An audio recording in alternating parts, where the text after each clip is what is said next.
The champagne glass trembled in my hand as the security guard's thick fingers gripped my arm. Around us, 300 of Manhattan's elite turned in unison, their designer gowns rustling like the wings of birds ready to feast. The plaza's chandeliers threw sharp light across familiar faces that had watched me grow up, now watching me burn. My father, Richard Ashford Thornton III, newly retired CEO of Thornton Industries, didn't even look my way. His young wife, Victoria, 16 years, his junior, whispered something to her daughter Melissa, and both smiled. That smile would haunt me forever. My husband Daniel placed a steady hand at the small of my back. His dark eyes met mine with a silent question.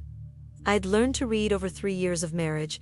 Asterisk, do you want to go quietly, or do you want to fight? Asterisk, before I could answer, my father's voice filled the ballroom. Ladies and gentlemen, I apologize for the interruption. My daughter seems to have forgotten this is a black tie event, not one of her classroom gatherings. Laughter rippled sharp and cruel. I had spent hours getting ready, wearing a silk emerald dress that cost a month's salary. I wanted to look grown, polished, worthy, but none of that mattered to Richard Thornton. I would always be the failure, the daughter who chose teaching over law, who married young, who lived below his expectations. Richard, this isn't necessary, Victoria cooed into her microphone, her voice dripping with false sweetness. Emma's always been sensitive at family events. The guard tightened his grip. That's when Daniel moved, calmly, but with a presence that filled the space. He stepped between us, tall and confident in his midnight blue suit, every inch the man my father could never belittle. Take your hand off my wife, he said softly. The warning in his tone was unmistakable. The guard hesitated, looking toward my father. Victoria's lips thinned. Melissa leaned forward, hungry for the scene. Daniel, please, I whispered. It's not worth it. Oh, it is, he said, voice carrying icily through the now silent room. Because your father's about to say something he'll regret. My father adjusted his cufflinks, his signature prelude to cruelty. Young man, I don't know who you think you are. I'm Daniel Beaumont, he interrupted, calm but firm. Emma's husband, the software engineer who was anti-good enough because I built my company from scratch instead of inheriting one. Though I noticed your company uses the system mine designed, the one that raised your efficiency by 34% last quarter. A murmur spread through the crowd. My father's expression darkened. The system we purchase, he snapped. Irrelevance to tonight. Emma was told there was a dress code. I'm wearing a formal dress, I said, my voice barely steady. A formal one. For a school dance, maybe? But you've always confused adequate with acceptable, dropped out of law school to play teacher, married young. You've embarrassed this family long enough. The silence was deafening. Each word hit like a physical blow. I wouldn't cry, not here. Not for him. Victoria reached for his arm. Darling, please, no, Victoria. She needs to hear this. She's wasted every advantage I gave her: education, connections, money. Now she lives in some cramped apartment with a man who will never give her the life she deserves. He didn't know how we struggled, how Daniel worked nights building his startup, how we balanced rent against dreams. He never cared. Daniel's hand found mine, his calm returning like a tide. Mr. Thornton, he said, his voice now razor sharp. For 3 years I've watched you tear her down. Forget her birthday, skip our wedding, treat her like she's less than your name. I stayed quiet because she hoped you'd see her worth, but you never will. And that's your loss. Are you threatening me? My father barked. No, sir. I'm pointing out that public humiliation sometimes has public consequences. Daniel took out his phone and tapped the screen. His tone was almost gentle when he looked up, especially when the man doing the humiliating built his empire on lies. The color drained from Victoria's face. She clutched my father's arm. Richard, the car. Now, but my father didn't move. For the first time in my life, I saw fear in his eyes. What did you do? He whispered. DanielSmilda.com, devastating smile. I sent everything to the SEC, every offshore account, falsified report, bribe, and kickback you've hidden for 15 years. It's all there, verified, times, and delivered at 8:43 p.m. right before your security touched my wife. Gasps and whispers filled the ballroom as chaos erupted. Phones lit up, voices overlapped. My father stood frozen, reputation unraveling in real time. And me. For once, I didn't feel small. I felt free. Daniel slipped his arm around me, his voice soft against the noise. "Let's go home, Emma." Outside, under the cold Manhattan air, I breathed for the first time in years. The chains of his approval were gone. I wasn't my father's disappointment anymore. I was Daniel's wife and my own person. The eruption wasn't immediate chaos, it was the slow, sinking realization that 300 powerful people were witnessing a scandal that would dominate headlines for months. Chairs scraped, phones appeared like magic, screens glowing as texts flew to lawyers, PR teams, and journalists eager for the story. I stood frozen, hand in Daniel's, trying to process it all. The SEC, 15 years of evidence? My father's crimes exposed in front of Manhattan's elite. "You're lying." His voice cracked, desperate and afraid. Daniel's thumb traced slow circles on my palm, calm and deliberate. "I have everything, Richard." Emails with Marcus Chun about the Singapore deal, inflated acquisition costs, shell companies in the Caymans. Marcus Chun, his CFO, went white, hand-shaking as he grabbed his phone. "How?" Victoria whispered, barely audible. "Because I'm good at what I do," Daniel said, almost Janelle. "Emma's father called me worthless, but I built a company specializing in data security. When Thornton Industries purchased my system, I had full access to ensure integration. I hadn't known. I'd been proud when Daniel mentioned the contract, never questioning his late nights. "That's illegal," Melissa shouted, standing abruptly, chair toppling. "You can't just steal data." "I didn't steal anything," Daniel said sharply. "I discovered irregularities performing my duties. The law allows and sometimes requires reporting criminal activity when you have access." I gripped Daniel's hand tighter. Makeup running, this was hell. My husband had just dismantled my father's empire mid-retirement party. "Emma," my father said, eyes on me, "you knew about this." Not a question, an accusation. "She didn't." Daniel stepped in, shielding me. "Emma never asked. She's a good person who believes the best in people, even in you." "You used my daughter." "No," Daniel snapped.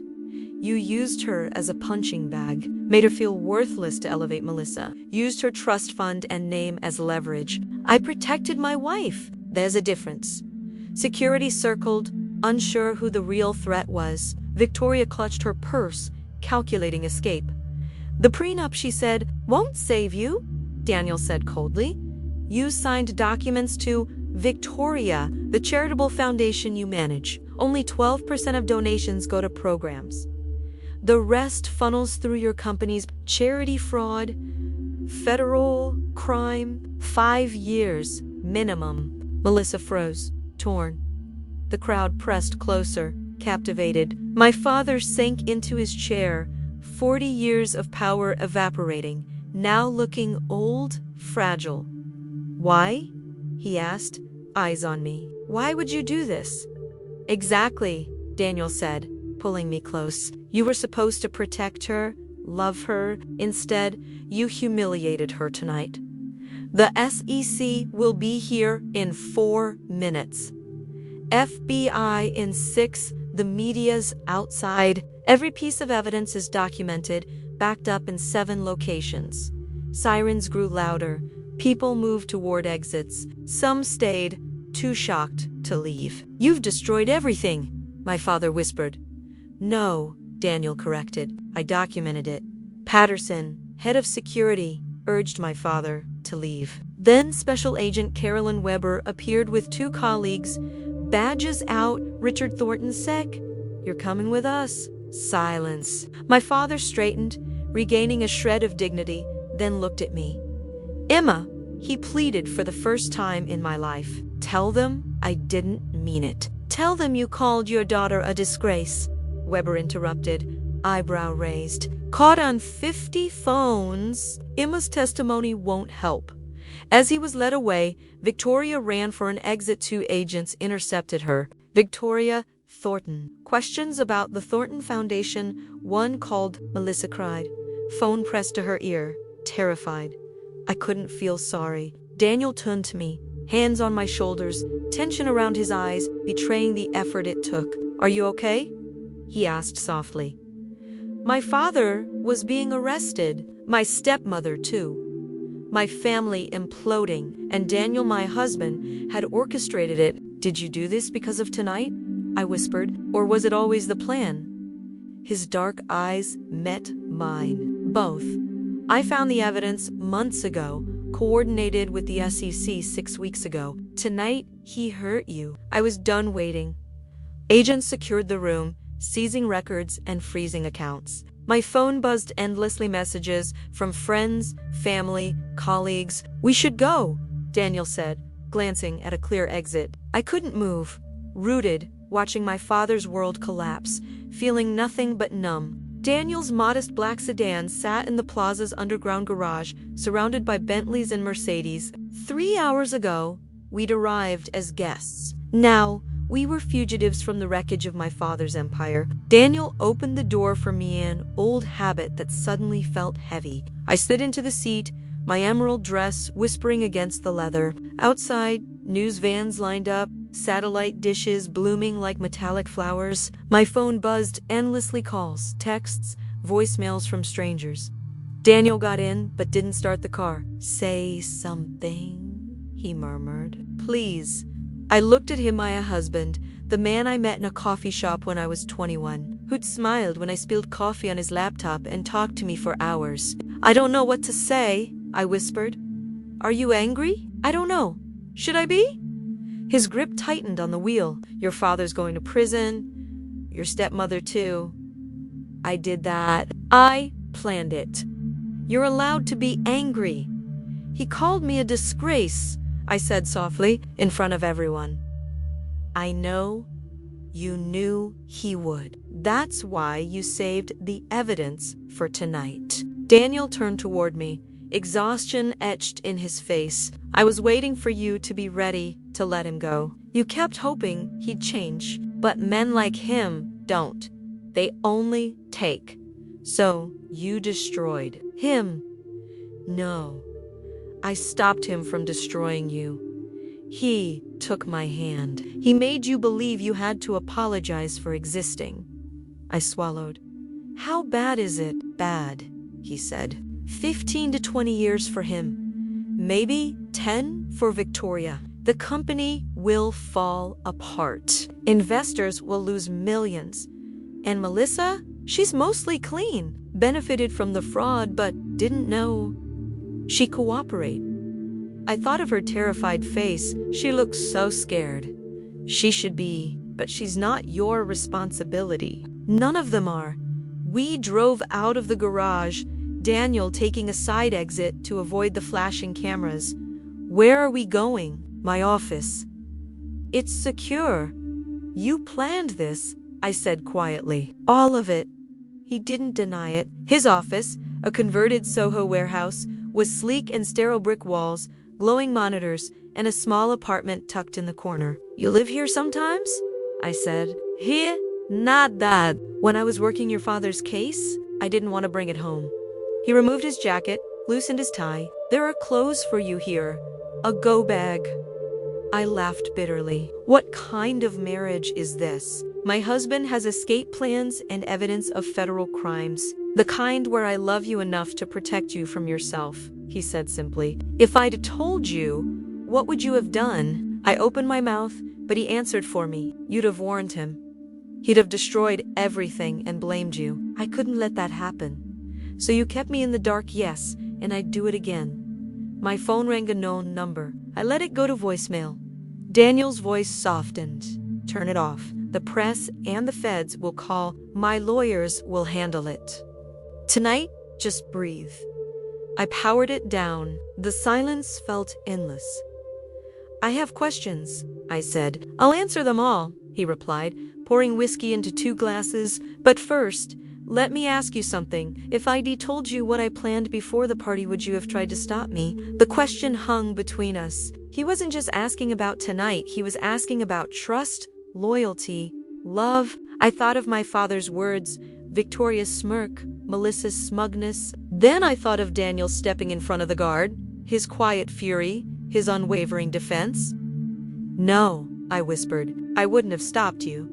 Daniel's shoulders eased. He handed me a glass. Then we'll be okay. The rest, the press. The fallout, it's just noise. I sipped the whiskey, feeling it burn sharp and real. Tell me everything, I said. From the beginning, I want to know what my father did. Daniel led me into the conference room and dimmed the lights. A large display flickered to life, showing a complex web of documents, charts, and photographs. Your father, Daniel said clinically, is one of the most sophisticated white-collar criminals I've investigated. I've worked with federal prosecutors on cases involving Fortune 500 ex. The first image showed a 15-year timeline. Red flags marked inflection points, moments when Richard Thornton's aggressive business practices crossed into crime. It started with the Singapore acquisition in 2010, Daniel explained. Thornton Industries bought Chun Manufacturing, valued at $80 million, but reported paying $120 million. The extra $40 million went into Kaman shell companies and returned as consulting fees. Marcus Chun, the CFO, got 20%. Your father kept the rest. $40 million stolen from his own shareholders. That was just the beginning, Daniel continued. Vancouver real estate, 2012, $32 million. German tech, 2015, $55 million. Australian mining, 28 and $60 million. Total, roughly $237 million over 15 years. Money stolen from shareholders, investors, and employees. I set down my whiskey, stunned. Charity fraud, I asked. Daniel brought up the Thornton Foundation's records, $18 million raised. Only $2.1 million went to actual programs. The rest funneled through Victoria's companies. Donors thought they were helping children, Daniel said. They were funding Victoria's lifestyle and giving your father tax deductions. How did you find all this? I asked.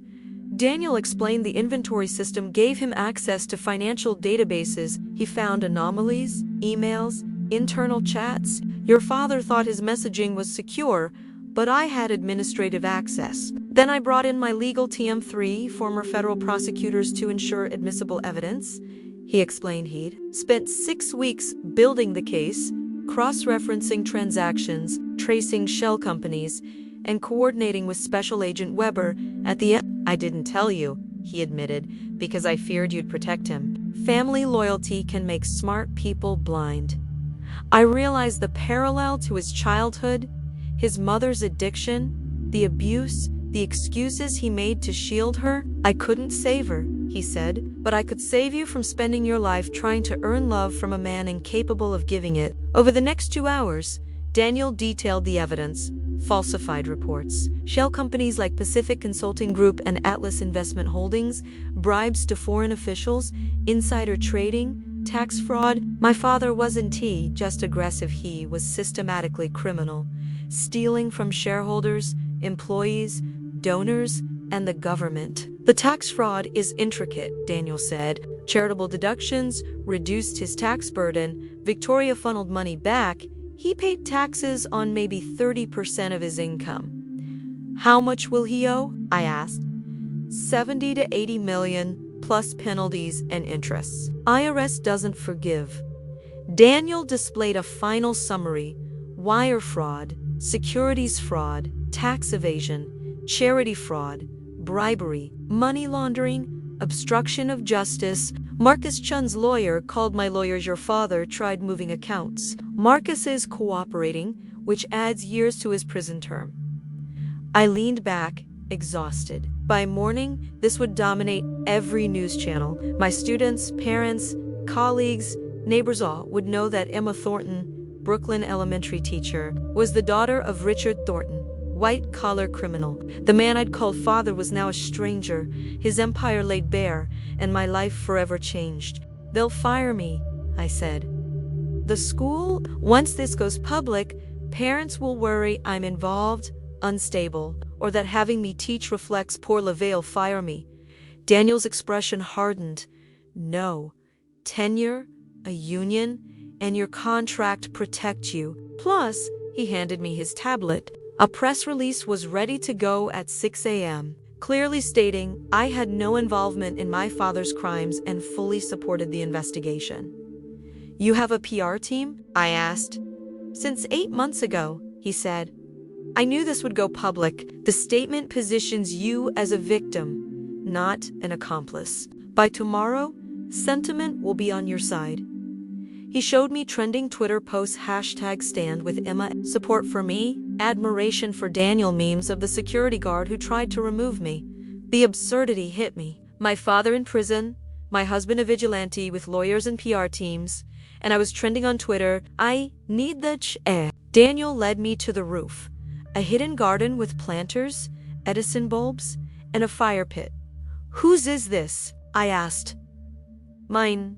Well, ours. I bought the building 6 months ago, he said, settling into a chair. He revealed our finances, his company, selling the inventory system to 43 companies, brought in $12 million in revenue last year, $2 million personal income. Our Brooklyn apartment, budgeting for groceries, felt absurd now. He'd hidden it to protect me from feeling obligated to help my father. The city stretched below us. I don't know you, I said, or maybe I do. But this other version, the one who builds cases, owns buildings, makes millions I never knew. You know me, Daniel said gently. The coffee, the reading, the proposal in that coffee shop. The business stuff is what I do. You are who I am. What happens next? I asked. Daniel outlined the media circus, the school leave of absence, and the press release going out at 6 a.m. He explained his company, Beaumont Security Solutions, 63 employees, data security and forensic investigation built from scratch over 5 years. He admitted he hid everything to protect me. When this is over, we have to be honest with each other. They're really honest. Tonight proved our communication issues. I almost laughed. Communication issues. He secretly investigated my father, built a criminal case, hid wealth, and orchestrated revenge. The trial, I asked. Arraignment within 72 hours, bail unlikely, discovery months, trial possibly spring or summer. Will I have to testify? Probably not, but prosecutors would interview me, lawyers would prep me. I need you to promise me something, I said. No more secrets. Truth, even if ugly? Daniel paused. Not entirely. I can't always share case-sensitive information, but anything involving you, our life, or your family I will tell you. No matter how hard. Deal, I agreed. I woke to sunlight and coffee, momentarily forgetting the chaos. Then it returned, the gala, the arrest, the evidence. I was in Daniel's office apartment, wearing his shirt, my green dress hanging like a ghost of last night. My phone lit up with 217 notifications, messages from colleagues, reporters, strangers. One stood out, Principal Martinez. Asterisk, take all the time you need. Your job is secure. Asterisk, relief flooded me. Daniel appeared with coffee.com and freshly dressed. It's already started, he said, nodding at the TV. News anchors detailed my father's arrest, calling it one of the decade's biggest corporate frauds. They played footage of him in handcuffs and of us leaving the Plaza. Daniel steady. Then my press release appeared, the anchor quoting my support for the investigation. Social media has rallied behind her with #stand with Emma trending worldwide. Worldwide. I echoed. It's a compelling story, Daniel said. Corrupt father, loyal daughter, husband, exposes fraud. It's cinematic. Former employees described my father's ruthlessness. Analysts warned of billions lost. Retirement funds, college savings gone. Turn it off, I whispered. Daniel did. Silence pressed in. There's something else, he said. My stomach tightened. Your trust fund, it's frozen. The government seized all Thornton assets. They can't prove yet the funds weren't from fraud. I stared. So I can't access it. Not until the investigation ends. Months? maybe years. And honestly, it likely includes stolen money. $8 million sent touched unwanted, but always there. A safety net I'd never needed until now. I don't care, I said. We're fine. We are, he said softly. But it was yours. Your father stole from you, too. Anger should have come, but I felt detached, hollow. What about Melissa? She's cooperating, Daniel said. Her lawyers struck a deal, she testified, and they'll unfreeze her trust fund within 6 months. Of course, I muttered. She always lands on her feet. Emma, it's fine, I cut in. Justice and all that. I stood, restless. What about Victoria? She's denying everything, claiming manipulation. But we have emails she's implicated. I stared out at Soho's morning bustle. Ordinary people, ordinary lives. I should go to school, talk to Martinez, see my students. That's a terrible idea, Daniel said, stepping behind me. Media's everywhere, school, apartment. The only reason they're not here is because no one knows I own this building. Jivita day. Going now would destroy your peace. I can't just hide. I'm not asking you to hide, he said gently. I'm asking you to be strategic. Reporters will swarm you. Cameras, headlines, your students watching it all. Is that what you want? He was, right? And I hated that he was right. I hated that my life now required strategy, lawyers, and PR advice, but hating it didn't change anything. Fine, I said. One day, tomorrow, I go back to my life, my students, my classroom. I won't let him take that too. Daniel nodded. Tomorrow, I'll arrange security to keep the press away. Security? I'm a teacher, not a celebrity. You're the daughter of the man who stole $237 million, he reminded me. That makes you news. His phone rang. He looked at the screen, brow tightening. It's the detention center, where your father's being held. My pulse spiked. Why would they call you? Daniel answered on speaker. Mr. Beaumont, a voice said. Deputy Marshal Chun. Richard Thornton requests to speak with his daughter. Says it's urgent. No, I said instantly. I'm not doing this. What kind of emergency? Daniel asked. He wouldn't say, just insists it's family related. She's not willing, Daniel replied, but I hesitated. What if he wants to confess? Something that helps the case. Emma, Daniel warned, he's manipulating you.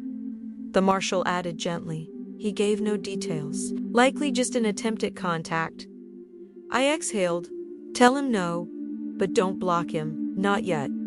After the call ended, Daniel studied me, then said softly, Coffee's getting cold. I managed a weak smile. You can get delivery here? I can get delivery anywhere, he said, trying to lighten the mood. I showered, trying to wash off the unreality of everything. When I came out, dressed from the emergency bag Daniel had prepared, breakfast was waiting: bagels, fruit, juice. For a moment, it almost felt normal. Then Daniel's phone buzzed again. His face darkened. Your father made bail. You said that couldn't happen. It shouldn't have. He posted $50 million from an account we didn't freeze. He's under house arrest in Manhattan. My stomach dropped. Can he contact me? Legally? Yes, but you don't have to respond. My phone rang in, a no number. Don't answer, Daniel said. I did. Anyway, Emma, my father's voice rasped, tired but still commanding. Thank God. I need to talk to you. I don't want to talk to you, I said steadily. Please, 5 minutes. You owe me that. I owe you nothing, I snapped. You're a criminal who called me a disgrace for being a teacher. You stole from people who trusted you. You had security throw me out last night because I embarrassed you. I was angry, he said. I didn't mean. You always mean it, I cut in. Every word that made me feel worthless. Daniel exposed you because you pushed him to it. You couldn't stop hurting me. Daniel used you, my father said, voice sharpening. He's the real criminal. He documented your crimes, Daniel said calmly. You destroyed yourself. Silence. Then, so you're choosing him over your father? I'm choosing truth over lies. Goodbye, Dad. I hung up, blocked the number, and felt my body tremble. Daniel pulled me close. "That was brave," he whispered. "It was stupid. He'll keep trying.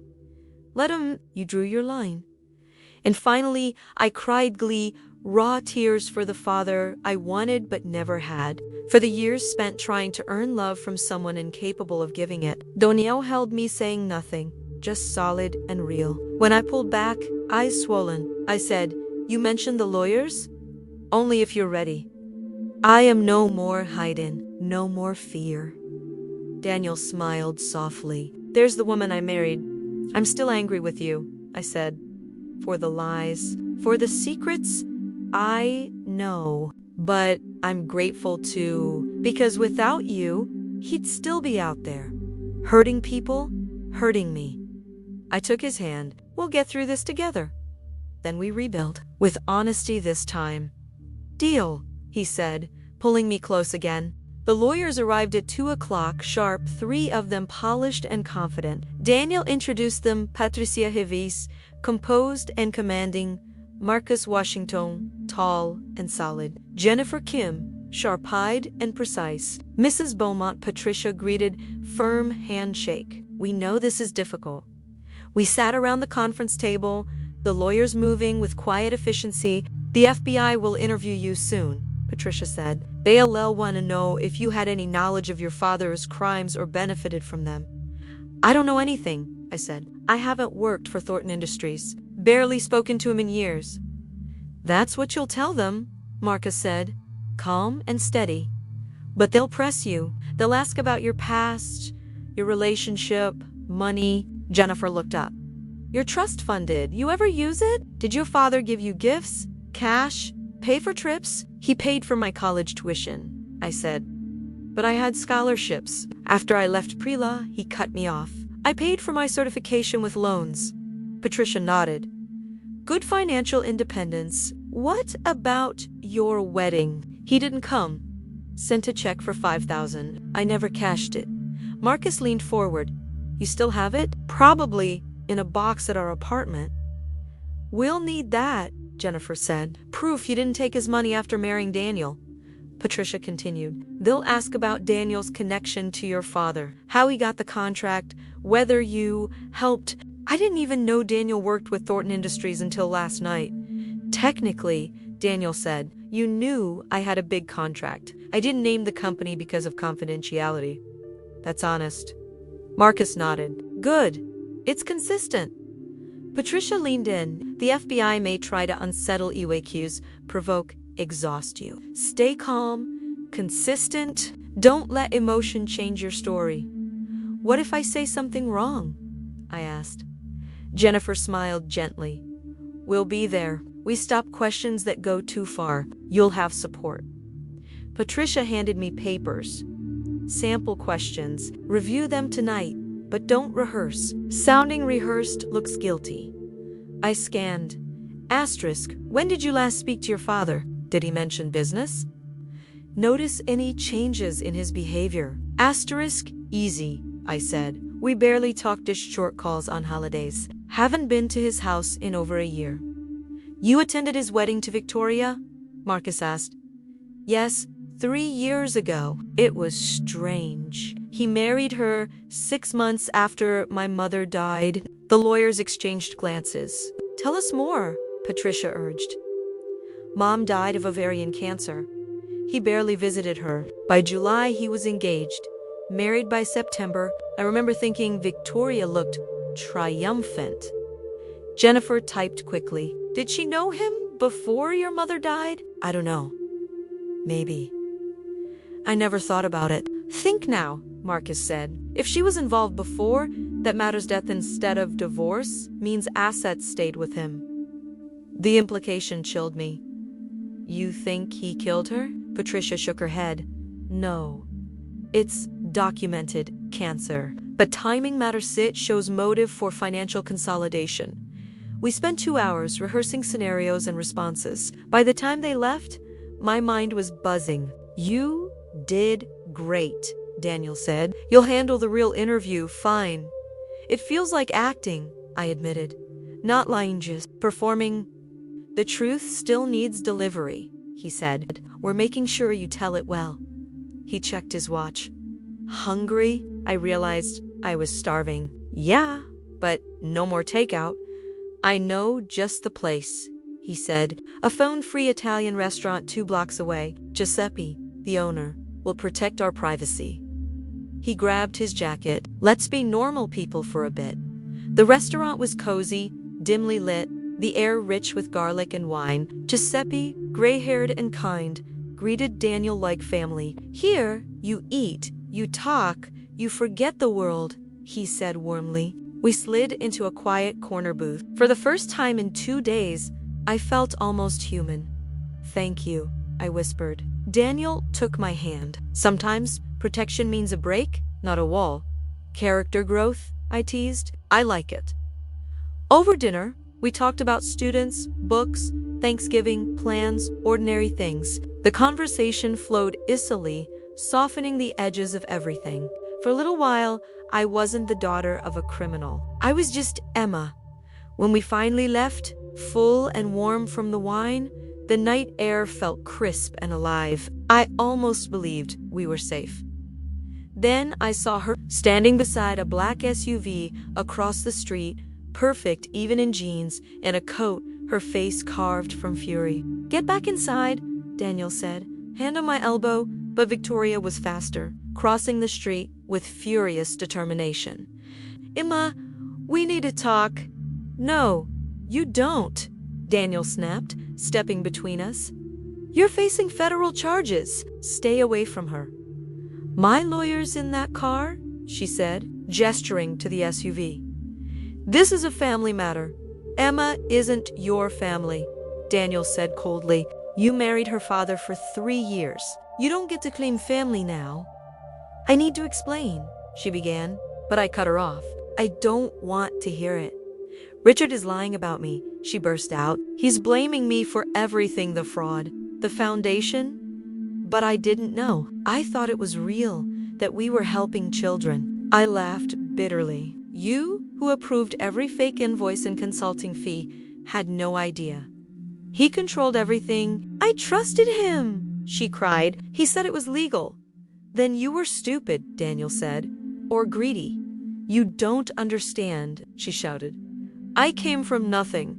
He offered me a life I never had. Was I supposed to question every decision? Yes, I said, especially when you're handling money meant for children. Emma, please, if you testify that Richard manipulated everyone, it'll help me. Show I was his victim too. You weren't a victim, I said coldly. You were his accomplice. You knew enough, and you didn't care as long as you benefited. That's not fair. What's not fair is stealing from donors and children, I snapped. You and my father treated me like nothing while spending stolen money. Now, you want me to lie for you. I'm facing 5 years in prison, she cried. My daughter will see me go to jail. Then you should have thought about that before, Daniel said. You fell in love with money, not him. What do you know? She spat. You destroyed a company, ruined lives all to prove you're smarter than Richard.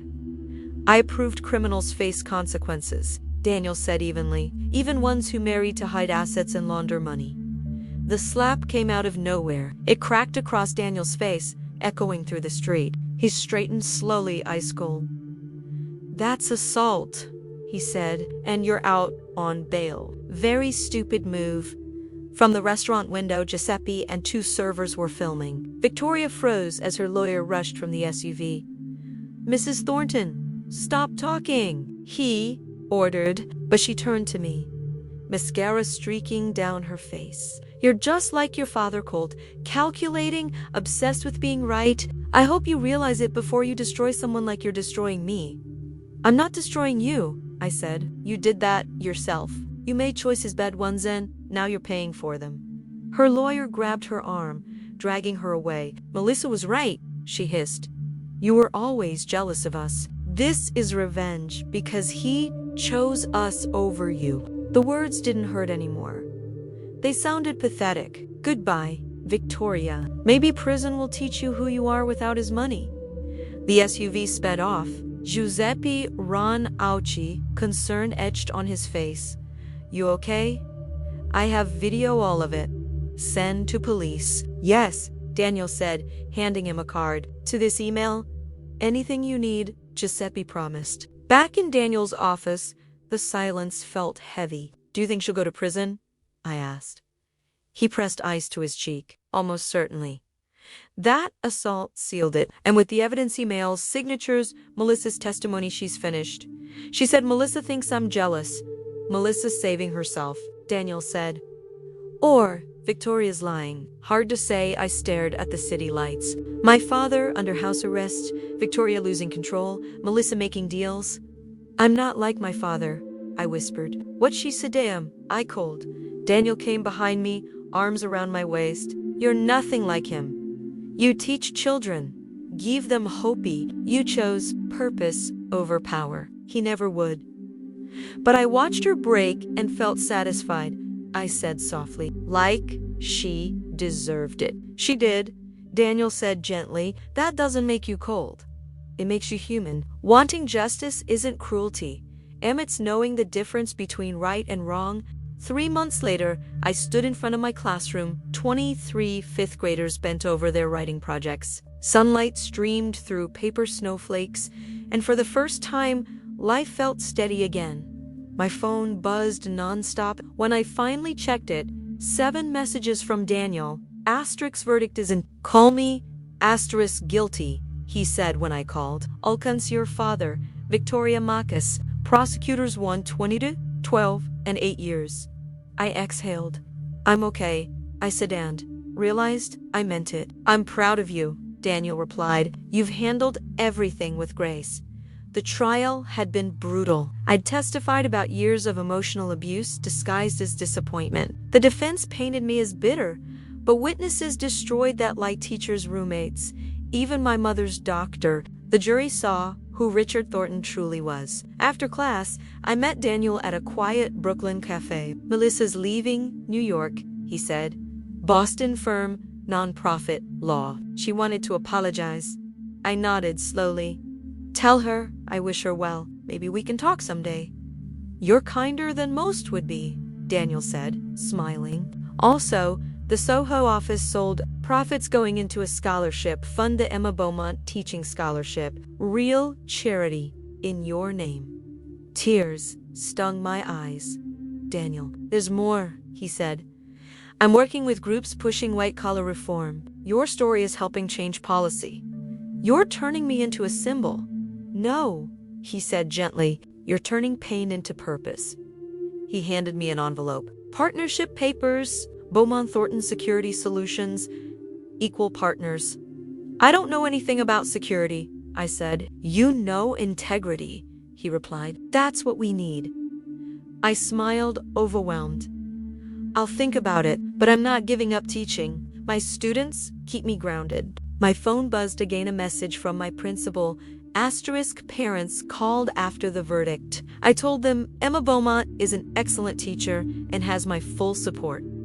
Asterisk I showed Daniel. I'm keeping that forever. Good, he said, standing. Let's go home. Chinese food, bad TV, no drama. Our Brooklyn apartment was small, filled with mismatched furniture and warmth. He'd offered to move, but I'd refused. This was our asterisk place. Climbing the stairs, I thought of the girl I'd been desperate for approval from a man incapable of love. That girl was gone. In her place stood someone scarred but stronger, who'd survived humiliation, loss, and public judgment. I'm glad I bumped into you that day, Daniel said. I bumped into you. I corrected. You apologized 17 times, he teased. You don't do that anymore. You stand tall. You protect others. You're brave. He kissed my forehead. I'm proud of you. Emma Beaumont, teacher advocate, the strongest person I know. Inside, surrounded by student art and the quiet hum of our life, I finally felt peace. Not because I earned my father's approval, he never give it, but because I no longer needed it. I'd faced my past and chosen truth. My father would go to prison, Victoria too. Melissa would rebuild, and the Thornton Empire would crumble. But I would keep teaching, keep building something real beside Daniel. I wasn't Richard Thornton's daughter anymore. I was simply Emma Beaumont. And for the first time, that was enough. I was enough. I always had been.